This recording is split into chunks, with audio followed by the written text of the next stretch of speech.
paėmimas, išvedimas, pasisukimas ir užbaigimas. Tai gerai, tai veiksmas Toyotoshi, pasiemame paėmimą, užfiksuojame.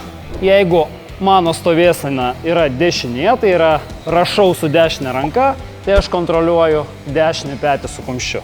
Kairė ranka kontroliuoja alkūnę. Antras punktas – išvedimas iš lygsvaros. Kiekvienam veiksme stengiamės priešininką išvesti iš lygsvaros, tai palengvindami savo darbą, ar ne, šiek tiek. Nes jeigu darysime iš jėgos, tai bus daug sunkiau. Mes darom patraukimą ir pastatom priešininką šiek tiek į tokią padėtį, kad jis yra pakilęs lengvai ir pasilenkęs link manęs. Dabar man reikia tik tiksliai pasisukti, atkreipkite dėmesį, mano kairė koja pasitraukia čia į šoną, bet aš toliau laikau išvedęs iš lygsvarą žmogų. Ir dabar mano dešinė koja tampa barjeru. Tiesiog tiksliai pristatau ją prie pat kojos. Kodėl prie pat kojos? Nes jeigu mano koja bus toliau, Aleksas sėkmingai perkels.